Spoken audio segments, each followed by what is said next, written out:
Yo, welcome to another episode of A Chapter A Day to Keep the Devil Away. I am Tinaya Shea, and this is the place where we read a chapter of the Bible together every day until we finish the entire thing. Today we're going to be reading Leviticus chapter 7. If you haven't read Leviticus chapter 6, you should go do that. If you're joining us for the first time, just be with us where we are. Welcome home. All right, let's get into it. Further instructions for the guilt offering. These are the instructions for the guilt offering. It is most holy. The animal sacrificed as a guilt offering must be slaughtered at the place where the burnt offerings are slaughtered, and its blood must be splattered against all sides of the altar. The priest will then offer all its fat on the altar, including the fat of the broad tail, the fat around the internal organs, the 2 kidneys, and the fat around them near the loins, and the long lobe of the liver. These are to be removed with the kidneys, and the priests will burn them on the altar as a special gift presented to the Lord. This is the guilt offering. Any male from a priest's family may eat the meat. It must be eaten in a sacred place, for it is most holy. The same instructions apply to both the guilt offering and the sin offering. Both belong to the priest who uses them to purify someone, making that person right with the Lord. In the case of the burnt offering, the priest may keep the hide of the sacrificed animal. Any grain offering that has been baked in an oven, prepared in a pan, or cooked on a griddle belongs to the priest who presents it. All other grain offerings, whether made of dry flour or flour moistened with olive oil, are to be shared equally among all the priests, the descendants of Aaron. Further instructions for the peace offering. These are the instructions regarding the different kinds of peace offerings that may be presented to the Lord. If you present your peace offering as an expression of thanksgiving, the usual animal sacrifice must be accompanied by various kinds of bread made without yeast, thin cakes mixed with olive oil, wafers spread with oil, and cakes made of choice flour mixed with olive oil. This peace offering of thanksgiving must also be accompanied by loaves of bread made with yeast. One of each kind of bread must be presented as a gift to the Lord. It will then belong to the priest who splatters the blood of the peace offering against the altar. The meat of the peace offering of thanksgiving must be eaten on the same day it is offered. None of it may be saved for the next morning.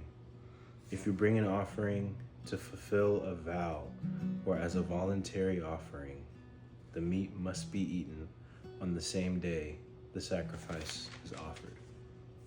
But whatever is left over may be eaten on the second day. Any meat left over until the third day must be completely burned up. If any of the meat from the peace offering is eaten on the third day, the person who presented it will not be accepted by the Lord. You will receive no credit for offering it. By then, the meat will be contaminated. If you eat it, you will be punished for your sin. Meat that touches anything ceremonially unclean may not be eaten. It must be completely burned up. The rest of the meat may be eaten, but only by people who are ceremonially clean. If you are ceremonially unclean and you eat meat from a peace offering that was presented to the Lord, you will be cut off from the community. If you touch anything that is unclean, whether it is human defilement or an unclean animal or any other unclean, detestable thing, and then eat meat from a peace offering presented to the Lord, you will be cut off from the community. The forbidden blood and fat. Then the Lord said to Moses, "Give the following instructions to the people of Israel.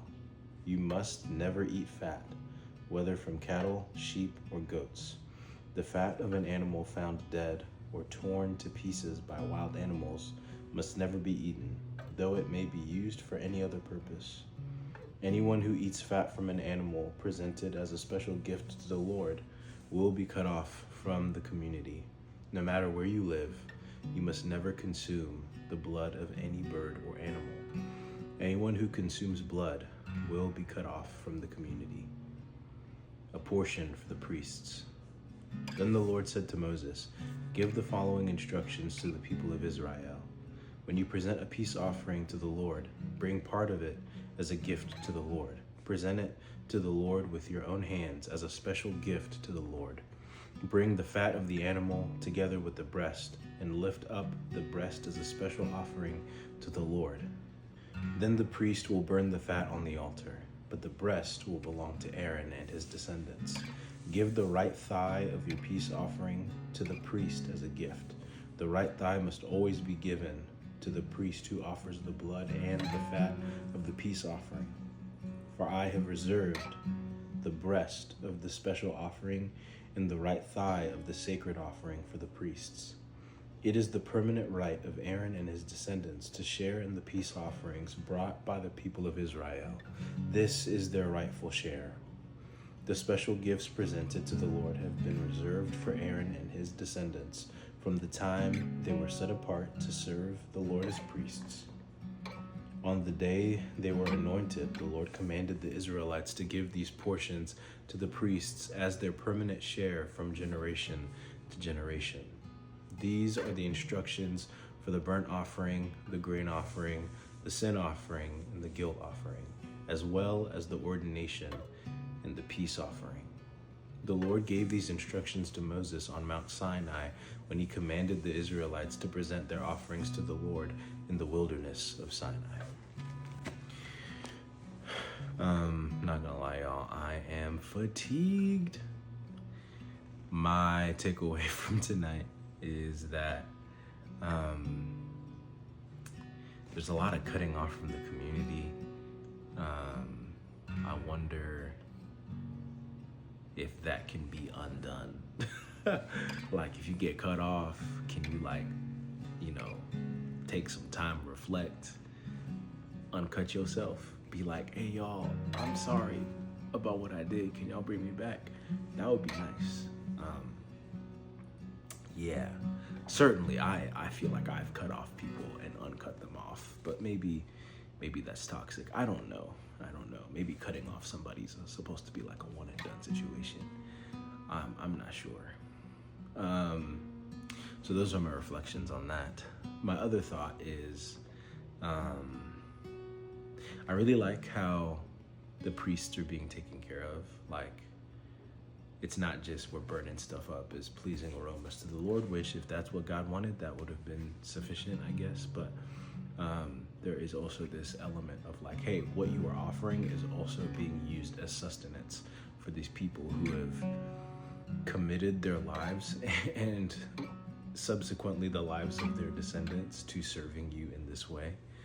So yes, like, you guys have trades, you guys are gathering, you guys are doing these things, but these people who are serving you and ministering to you, this is their portion, and you are supposed to provide this as a pleasing aroma to the Lord and as a portion for these priests who are serving you. And so, yeah, I just think that's pretty cool.